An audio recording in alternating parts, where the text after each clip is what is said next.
BCom part third EFM। Paper second है हमारे यहाँ बिजनेस बजटिंग का, जो कि ऑप्शनल पेपर कहलाता है।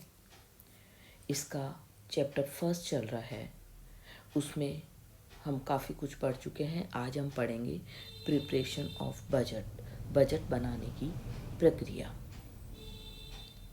बजट बनाने की प्रक्रिया में हम कई कदम उठाते हैं। हम ये कहें कि व्यवसाय में समान प्रकार का बजट बनाया जाता है, तो यह नहीं है। बजट बनाने की प्रक्रिया विभिन्न व्यवसायों में अलग अलग होती है। क्यों होती है? क्योंकि व्यापार की प्रकृति, आवश्यकताएं, आर्थिक साधन जो होते हैं वो सभी के अलग अलग होते हैं, इसलिए इनकी बजट बनाने की प्रक्रिया भी अलग अलग होती है। लेकिन सामान्य किसी व्यावसायिक संस्था में बजट तैयार करने के लिए कुछ कदम उठाए जाते हैं।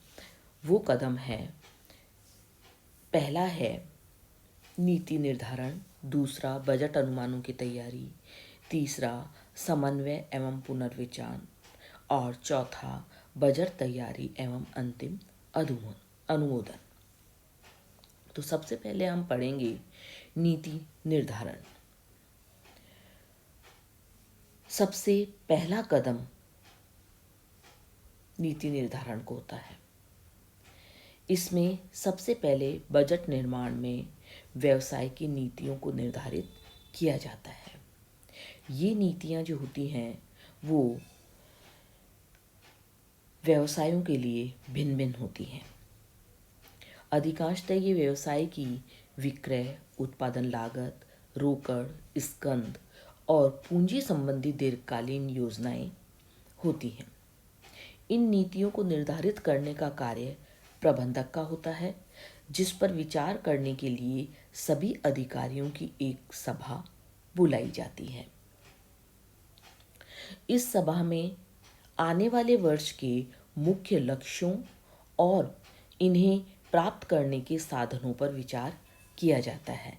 विचार विमर्श के बाद में ये निश्चित किया जाता है कि लक्ष्यों के बारे में सूचना संबंधित विभागाध्यक्षों को दी जाए।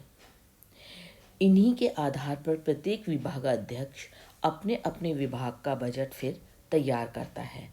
तो इस प्रकार ये नीतियां बजट निर्माण का आधार बन जाती हैं। दूसरा है बजट अनुमानों की तैयारी। व्यवसाय की नीतियां निर्धारित करने के बाद जो दूसरा कदम उठाया जाता है वो बजट अनुमान लगाए जाते हैं। व्यवसाय में विभिन्न प्रकार की क्रियाओं के संबंध में संबंधित विभागाध्यक्षों के द्वारा अनुमान लगाए जाते हैं। विभिन्न क्रियाएं जिनके लिए अनुमान लगाए जाते हैं, जैसे विक्रय, उत्पादन, स्कंद, रोकड़, पूंजी व्यय, ये सब होती हैं। और इन क्रियाओं के बारे में अनुमान विभागाध्यक्षों द्वारा लेखापाल से प्राप्त भूतकालीन आंकड़ों और बजट अवधि में व्यवसाय और बाजार दशाओं में संभावित परिवर्तनों को ध्यान में रखकर लगाए जाते हैं। अब ये जो अनुमान की तैयारी की जाती है, उस समय जिन विधियों का प्रयोग किया जाता है वो कुछ विधियां हमारे सामने हैं। जैसे पहली है अधिकारी वर्ग की राय, दूसरी कर्मचारी फोरमैन से व अधिकारियों की राय, तीसरा बाजार शोध, चौथा सांख्यिकीय विधियां। तो सबसे पहले हम पढ़ेंगे अधिकारी वर्ग की राय।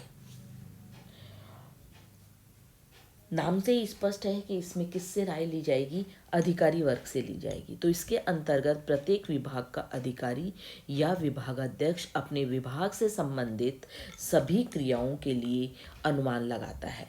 ये क्रियाएं कौन सी हो सकती हैं? जैसे विक्रय प्रबंध द्वारा विक्रय का अनुमान, उत्पादन प्रबंध द्वारा उत्पादन के अनुमान। ये अनुमान वह गत अभिलेखों, अपने अनुभव और व्यवसाय की वर्तमान परिस्थितियों और बजट अवधि में संभावित परिवर्तनों के आधार पर लगाता है। इसलिए ऐसे अनुमान कितने अधिक शुद्ध होंगे, यह व्यावसायिक लेखों उपलब्ध सूचना की शुद्धता की मात्रा और अधिकारी की योग्यता पर निर्भर करता है। कभी कभी विभागाध्यक्ष का व्यक्तिगत पक्षपात और पूर्व की धारणाएं भी इन अनुमानों को प्रभावित कर देती हैं। तो ऐसी स्थिति में सभी अधिकारियों को सामूहिक राय को ही अपनाया जाना चाहिए। इसके लिए विभिन्न अनुमानों को एकत्रित करके उन पर विचार किया जाए और अंत में इन अनुमानों को जिन पर संबंधित सभी व्यक्तियों की एक राय हो जाती है उसे अपना लिया जाना चाहिए। अब ये विधि के कुछ अपने गुण हैं। गुण क्या है कि ये विधि बहुत सरल है। इसे उन परिस्थितियों में अपनाया जा सकता है जब व्यवसाय में पर्याप्त आंकड़े उपलब्ध नहीं हों। इसमें संबंधित अधिकारी का अनुभव और योग्यता का भी आधार होता है, किंतु फिर भी इस विधि में कुछ कमियां पाई गई हैं। जैसे वैज्ञानिक नहीं, यह विधि वैज्ञानिक नहीं है क्योंकि यह व्यक्तिगत राय पर अधिक आधारित है। व्यक्तिगत राय पर अधिक आधारित होने के कारण कभी कभी विभिन्न अधिकारियों के गुट बन जाते हैं और वह अपनी राय दूसरों पर लादे जाने का भय उत्पन्न हो जाता है। इसके अंतर्गत प्रत्येक व्यक्ति के उत्तरदायित्व का निर्धारण नहीं किया जा सकता, जिसके कारण नियंत्रण सफलतापूर्वक नहीं किया जा सकता। सेकंड विधि है इसमें कर्मचारियों, फोरमैन व अधिकारियों की राय। ये विधि जो है इस सिद्धांत पर आधारित है कि जहाँ जो व्यक्ति कार्य करता है वह उस उत्तरदायित्व केंद्र के बारे में अधिक जानकारी रखता है, इसलिए उसकी राय को लिया जाना जरूरी है। इस आधार पर इस विधि के अंतर्गत विभाग के विभिन्न फोरमैन अपने अधीनस्थ कर्मचारियों की राय यदि लेते हैं तो वो ज़्यादा अच्छा माना गया है।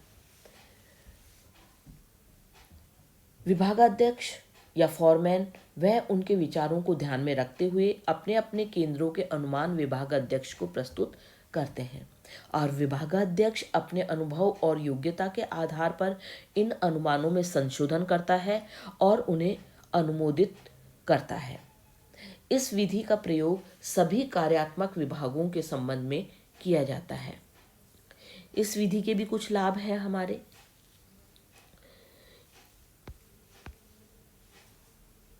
इस विधि के लाभ जो हैं,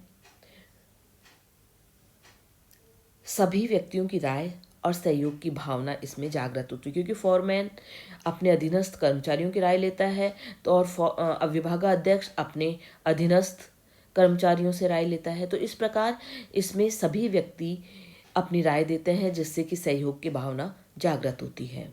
उत्तरदायित्व के निर्धारण में सरलता।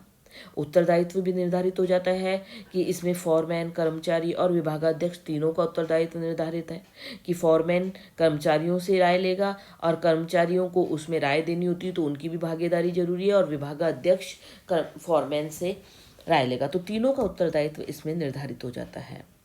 अनुमान शुद्धता के अधिक निकट होते हैं, क्योंकि इसमें जो व्यक्ति काम के ज़्यादा निकट होता है, जैसे कर्मचारी है, उस व्यक्ति की राय भी इसमें ली जाती है तो उससे उसकी बारीकियों का मालूम होता है, उसमें कमियों का मालूम होता है। लेकिन इन सब लाभों के बावजूद भी इसमें कुछ कमियां पाई जाती हैं। इसमें जो कमियां पाई जाती है, अनुमानों को प्रभावित करने वाले अनेक घटकों की जानकारी नहीं।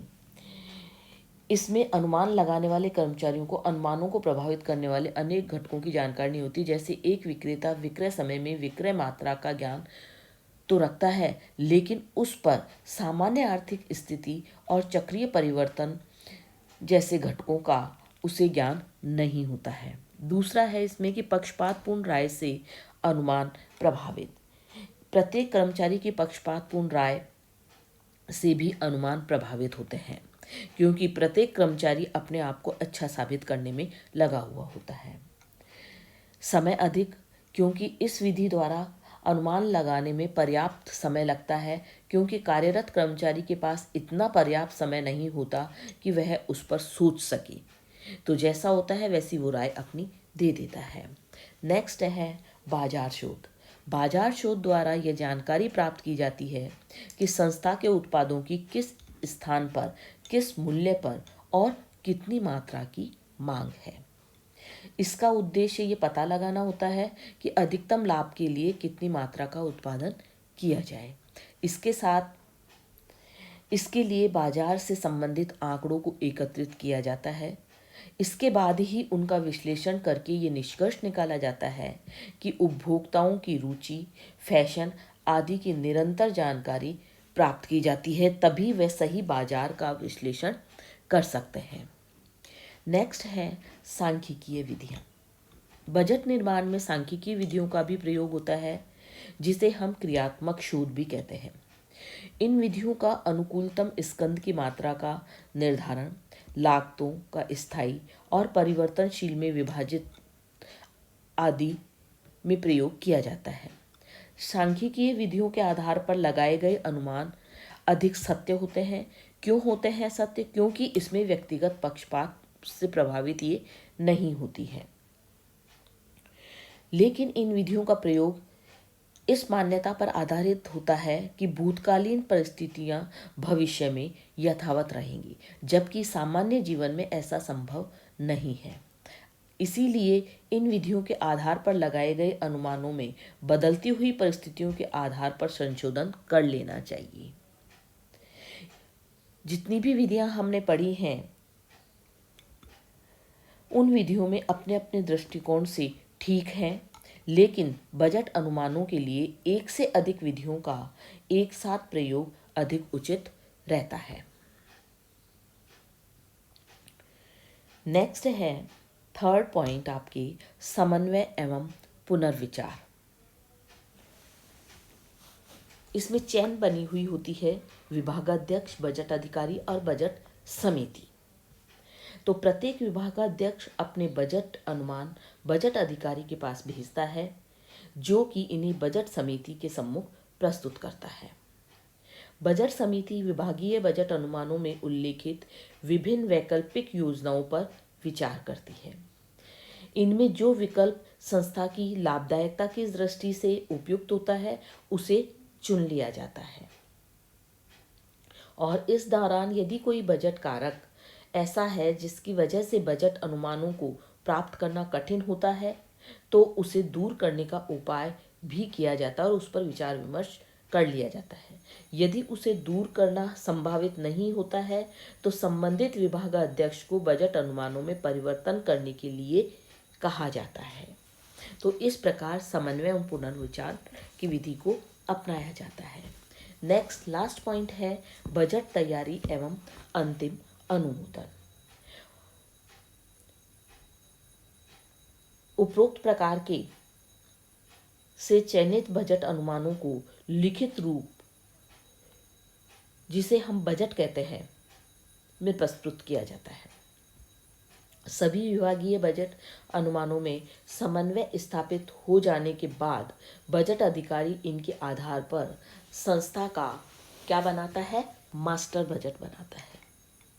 और मास्टर बजट को संचालन मंडल के सामने अनुमोदन हेतु प्रस्तुत किया जाता है। संचालक मंडल इसका अंतिम अनुमोदन करता है। यदि उसके पास कोई सुझाव होता है तो उनके आधार पर इसमें आवश्यक समायोजन एवं परिवर्तन कर देता है। संचालक मंडल द्वारा अंतिम रूप से अनुमोदित हो जाने के बाद यह बजट संस्था की कार्य योजना बन जाता है और प्रत्येक विभाग को उसके बजट की एक प्रति भेज दी जाती है, जो कि उसे बजट अवधि में कार्य करने और खर्चा करने का अधिकार प्रदान करता है।